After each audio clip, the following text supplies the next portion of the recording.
สวัสดีครับผู้ฟังทุกท่านครับพบกับรายการรักสิ่งแวดล้อมทางสวทแพร่ FM 91 เมกะเฮิรตซ์เช้าวันพฤหัสบดีที่ 23 กรกฎาคม 2569 อยู่กับผมแสวงเป้าเพชรเป็นผู้ดำเนินรายการครับ เริ่มต้นกันเช้าวันนี้นะครับอากาศที่เย็นสบายนะสดใสสดชื่นนะเห็นแสงแดดบ้าง เมื่อวานนี้ก็มีเรียกว่าถึงแม้จะมีลักษณะของกลุ่มเมฆฝนเนาะแต่ก็มีแสงแดดได้เห็นบ้างในช่วงบ่ายนะแล้วก็เมื่อวานตอนค่ำคืนเกือบจะ4 ทุ่มนั่งทำงานอยู่ที่สถานีนี่แหละเนาะก็เสียงลืมล่ำนะแรกๆก็นึกรถ10 ล้อวิ่งสะเทือนดังหรือเปล่า ออกมาดูนะมีฝนมีลมนะลืมล่ำนะมีฝนตกลงมาพอได้เปียกระดับเมตรโตเนาะฟ้าก็แรงด้วยนะครับแต่ทางสูงเม่นไม่มี ห่างกันประมาณสัก10 กิโลนะจากบ้านมาที่นี่นะไม่มีฝนนะแต่ทางบ้านบอกได้ยินเสียงเริ่มเหมือนกันนะเสียงฟ้าเนาะก็เป็นเรื่องของฝนฟ้าในช่วงนี้นะครับนะแล้วก็เห็นการคาดหมายพยากรณ์อากาศนะการคาดการณ์ต่างๆนะว่ากันว่าฝนจะมีไปถึงนู่นวันที่28นะ28 กรกฎาคมนะแล้วก็มีหลายพื้นที่ด้วยนะที่เสี่ยงภัยกับน้ำท่วมฉับพลันน้ำป่าไหลหลากที่อาจจะเกิดขึ้นนะครับแล้วก็ยังคงต้องติดตามกันนิดหนึ่งเนาะโดยเฉพาะภาวะที่เขาเรียกว่าฝนกระจุกตัวนะเรนบอมนะที่ว่านี่แหละเนาะเพราะว่าภาวะโลกร้อนแล้วก็มันส่งผลให้กลุ่มเมฆฝนเนี่ยนะมาเป็นก้อนทะมึนเนี่ยเวลามันตกก็ตกเอาเป็นจริงเป็นจังเลยเนาะตกจนหมดก้อนเมฆก้อนนั้นนะครับก็อันนี้แหละคือความเสี่ยงเนาะในหลายพื้นที่นะโดยเฉพาะพื้นที่ที่มีภูเขานะครับไม่ใช่เฉพาะทางเหนือเนาะภาคใต้ที่ไหนที่ภูเก็ตเนาะที่เคยเป็นข่าวบ่อยๆนะฝนมาแป๊บเดียวเนี่ยน้ำไหลลุ่มล่ำลงมานะท่วมอาคารบ้านเรือนด้านล่างนะครับนะข้าวของเสียหายกันเลยละเนาะถ้าบ้านเราก็จะมีทางร้องกวางเนาะที่เคยเจอปัญหาแบบนี้บ่อยๆนะครับเวลามีฝนตกแรงๆตกเยอะๆลงมาเนี่ยก็จะมีน้ำป่าไหลเข้าบ้านเรือนนะได้รับความเสียหายไปนะครับนี่ก็เป็นภัยธรรมชาติอย่างหนึ่งนะที่สร้างความเสียหายกับทรัพย์สินของเรานะครับกำลังเปิดเว็บกรมอุตุนิยมวิทยาเห็นมีแผ่นดินไหวนะรายงานแผ่นดินไหวเกิดขึ้นที่มณฑลยูนานประเทศจีนนะขนาด4นะครับอยู่ตอนบนของไทยเรานะครับนะห่างจากเชียงรายประมาณ373 กิโลนะครับนะจะว่าไปนี่ช่วงนี้แผ่นดินไหวรอบๆบ้านบ่อยขึ้นนะเมื่อวานก็เห็นมีบนแอปพลิเคชันของผู้จัดรายการนะเป็นแอปพลิเคชันที่เตือนแผ่นดินไหวนะทางโน่นทางหมู่เกาะสุมาตราทางอินโดนีเซียนะครับนะครับก็ทางใต้นี่เสี่ยงเนาะเสี่ยงกับสึนามินะครับเวลามีแผ่นดินไหวก็มักจะมีการเตือนแต่ว่าถ้าใครมีแอปพลิเคชันนะที่เกี่ยวข้องกับการเตือนแผ่นดินไหว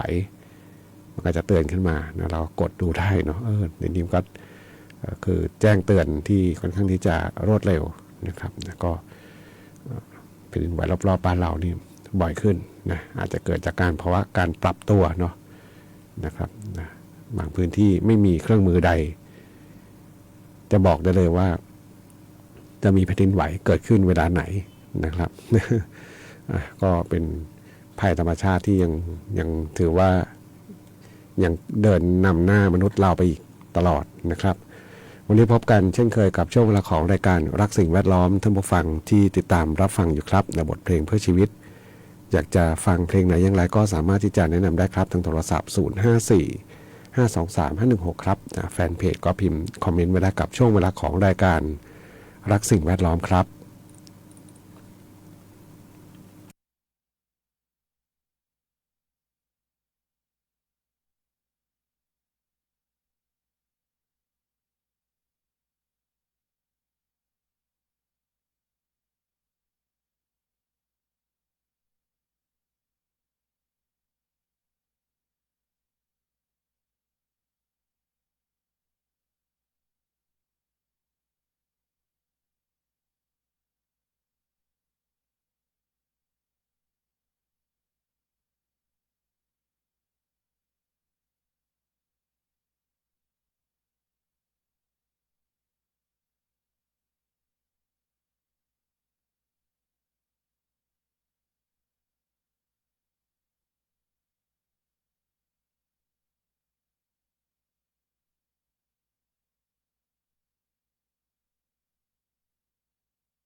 9 นาฬิกา 30 นาทีกับช่วงเวลาของรายการรักสิ่งแวดล้อมทางสวทแพร่ FM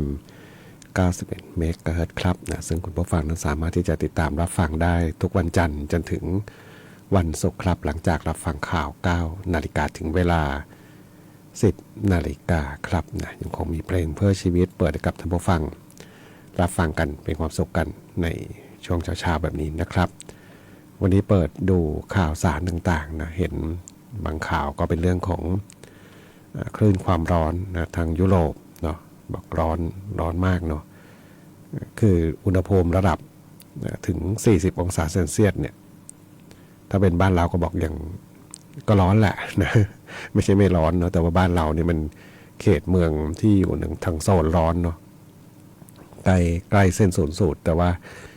ทางตอนบนขึ้นไปเนี่ยนะหมายถึงบนเส้นอะไรเส้นลงเส้นแหวงนี่มันเส้นอะไรเนี่ย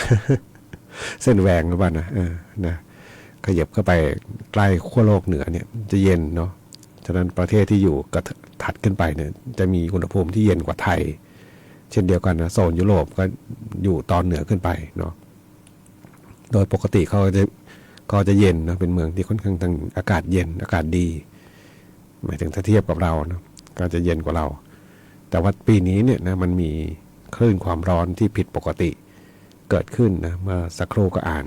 เพจหนึ่งนะบอกร้อนอุณหภูมิสูงนี่ก็เจออีกที่หนึ่งก็คือที่ญี่ปุ่นนะครับนะญี่ปุ่นร้อนเขาบอกร้อนเห็นพาดหัวภาพอินโฟกราฟิกบอกว่าร้อนทะลุ40องศานะเจอวันร้อนมหาโหดครั้งแรกของปีเขาไประบุวันไหนนะ21 กรกฎาคมที่ผ่านมานะครับที่เมืองกูโจแล้วก็เมืองทาจิมินะครับนะก็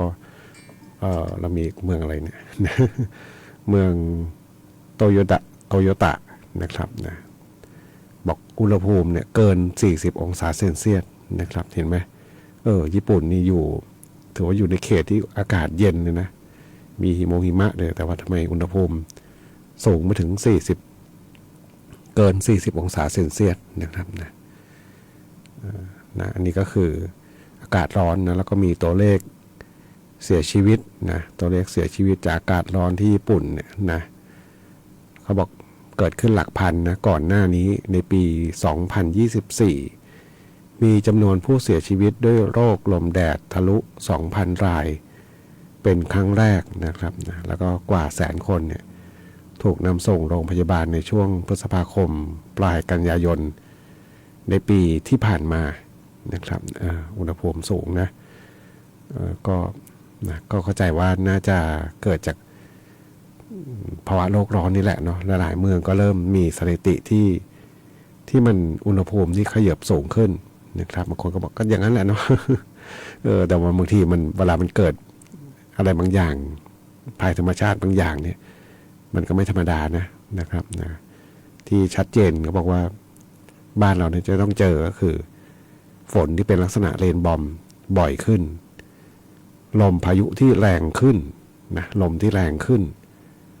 นะครับร้อนมากขึ้นลมแรงขึ้นฝนตกเม็ดโตมากขึ้นตกหนักมากขึ้นในจุดใดจุดหนึ่งแบบนี้นะเราจะเจอแบบนี้บ่อยขึ้นนะครับก็น่าจะสอดคล้องกับภาพข่าวบางข่าวนะที่เราเห็นในปีนี้มีพายุแรงๆที่เกิดขึ้นเนี่ยหลายที่นะครับเป็นลักษณะพายุงวงช้างบ้างเป็นพายุที่ลมแรงๆแบบที่อาจจะหลายคนบอกไม่เคยเห็นมาก่อนแบบนี้เนาะนะครับก็เป็นภัยธรรมชาติที่เราจะต้องเผชิญนะครับนะต่อไปในภาคหน้าว่าการปรับตัวคงไม่ง่ายนะครับนะจะปรับตัวนะครับนะก็แต่ก็ต้องทำเนาะเพื่อความอยู่รอดไปฟังเพลงกันต่อครับกับช่วงเวลาของรายการรักสิ่งแวดล้อมครับ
กับบทเพลงที่ได้รับฟังจบลงไปครับมนต์เพลงคาราบาวนะที่ท่านผู้ฟังถามถึงก็มาบอกคลื่นชัดแจ๋วเลยนะทางพะเยานะทางอะไรเชียงม่วนเนาะ ผิดหรือเปล่าเนี่ยนะนะบอกฟังชัดเจนเลยบอกช่วงนี้วันนี้ว่างนะมีภารกิจขายสินค้าออนไลน์ด้วยเนาะแล้วก็ช่วงนี้ว่างอยู่ก็ได้มีโอกาสติดตามรับฟังแล้วก็อยากจะฟังเพลงที่ถามถึงเข้ามานี่แหละนะ ขอบคุณอีกครั้งหนึ่งนะแล้วก็ท่านผู้ฟังท่านหนึ่งบอกวันนี้นี่ทีมงานสวทแพร่ไม่ได้ไปที่อะไรนะจังหวัดเคลื่อนที่เลยนะเพราะว่าในปีนี้เนี่ยดูเหมือนจะ2 ปี3 ปีแล้วมั้งเนี่ยเนาะทีมงานก็จะมีเฉพาะผู้อำนวยการสถานีกับผู้สื่อข่าวเนาะออกไปทำข่าวไปติดตามข่าวความเคลื่อนไหวต่างๆแต่ว่าทีมทางด้านเทคนิคเนาะแต่ก่อนที่ออกไปก็จะมีการถ่ายทอดสดเนาะในช่วง2-3 ปีหลังนี่ก็ไม่ได้มีกิจกรรมถ่ายทอดสดตรงนี้ก็เลยไม่ก็ยังคงแต่ทำหน้าที่อยู่กับที่เนาะ แหมถ้าไปก็ไม่ได้จัดรายการสินะขอบคุณที่ฟังนะที่ติดตามรับฟังแล้วก็ถามถ่ายบทเพลงเข้ามาในช่วงเวลาของรายการรักสิ่งแวดล้อมทางสวทแพร่ FM 91 เมกะเฮิรตซ์ครับนะดูข่าวสารบ้านเมืองต่างๆตั้งแต่เมื่อวานเนาะเมื่อวานนี้ก็เต็มหน้าฟีดไปหมดนะฟีดของFacebook นะทั้ง Facebook ทั้ง TikTok นะครับเหตุกราดยิงที่ระแงะนะครับฐานพรานดับไป5เจ็บอีก5นะครับนะคนร้ายนี่ก็ต้องบอกว่าอุกอาจมากนะครับนะใช้คาร์บอมนะเผารถทำลายหลักฐานต่างๆนะครับนะบางภาพนี่หดหู่มากเนาะเพราะว่าบางคลิปนี่ก็ไม่มีเซ็นเซอร์เลยโดยเฉพาะคลิปที่ยูเซอร์ที่เป็นบุคคลทั่วไปนะใช้แล้วก็ไม่ได้มีการเซ็นเซอร์ภาพนะคนร้ายยิงกันล้มกันต่อหน้าต่อตานะภาพต้องแสดงความเสียใจกับทหารกล้านะทหารชุดดำนะนี่เขาพาดหัวไว้สรุปดีถ้า5ทหารกล้าชุดดำผู้เสียสละสละชีพเพื่อแผ่นดินนะครับนะเสียชีวิตไป5 นายนะครับบาดเจ็บอีกเนาะแล้วก็ทรัพย์สินทางราชการก็ต้องบอกอุกอาจมากนะครับเมื่อวานก็เห็นเต็มหน้าฟีดไปหมดนะดูเมื่อช่วงเข้าเวรเมื่อคืนก็นะมีแต่คลิปมีแต่ภาพเหล่านี้นะปรากฏอยู่เนาะก็ต้องบอกนะบนผืนแผ่นดินไทยนะครับทั้งที่จริงนี่ไม่ต้องอะไรไม่ต้องร่ำรวยก็อยู่ได้นะอยู่ในความสงบเนี่ยนะทำมากินด้วยความสุขกับการใช้ชีวิตได้แต่ทำไมเนาะยังคงต้องมีเหตุการณ์เหล่านี้เกิดขึ้นอยู่นะครับที่เล่าให้ฟังเนี่ยเพราะว่าเปิด Facebook ขึ้นมาเมื่อไหร่ก็จะเจอนี่แหละนะภาพเหล่านี้นะว่ามันเป็นภาพที่หลายคนเขาส่งต่อกันแล้ว AI ก็คงจะจัดมาให้เราดูด้วยเนาะนะครับมาถึงช่วงท้ายรายการครับดูพยากรณ์อากาศนิดนึงนะพยากรณ์อากาศภาคเหนือมีฝนฟ้าคะนอง170ของพื้นที่มีฝนตกหนักบางแห่งบริเวณจังหวัดแม่ฮ่องสอนเชียงใหม่แพร่น่านอุตรดิตถ์ตากสุโขทัยพิษณุโลกและเพชรบูรณ์ครับนะฝนก็ยังมีเพิ่มขึ้นอยู่ในช่วงนี้เนื่องจากร่องมรสุมที่มีกำลังแรงขึ้นนะครับนะก็เห็นมีเตือนอยู่หลายเพจด้วยกันเนาะอีกหลายวันเนาะไปจนถึงวันที่เท่าไหร่28นะประมาณที่28นะครับสำหรับฝนฟ้าทางบ้านเราเนาะเมื่อวานก็เห็นมีเพื่อนๆที่อยู่ทางเมืองน่านนะเพื่อนข้าราชการกรมประชาสัมพันธ์นี่แหละนะโพสต์ไว้นะแชร์ข้อมูลเดิมนะเพราะครบรอบปีเนี่ย Facebook ก็จะเตือนขึ้นมาบอกอย่าให้หนักอย่าให้มีอีกเลยอะไรแบบนี้เนาะน้ำท่วมเนาะน้ำท่วมเมื่อปีที่แล้วนะช่วงเดือนกรกฎาคมนี่แหละนะ21 22นี่แหละนะทางเมืองน่านที่โดนอยู่เนาะก็เห็นเพื่อนๆที่แชร์ภาพขึ้นมานะครับนะก็ไม่แน่เนาะเพราะในอนาคตเนี่ยอย่างที่เขาบอกไว้ว่าฝนการกระจุกตัวของกลุ่มเมฆฝนต่างๆมันก็จะส่งผลให้เกิดภาวะน้ำท่วมได้นะครับวันนี้รายการรักสิ่งแวดล้อมทางสวทแพร่ FM 91 เมกะเฮิรตซ์มาถึงช่วงท้ายรายการครับคงต้องนำรายการท่านผู้ฟังก่อนพบกันใหม่ในวันพรุ่งนี้ขอความสุขความโชคดีจงมีแด่คุณผู้ฟังทุกท่านสวัสดีครับ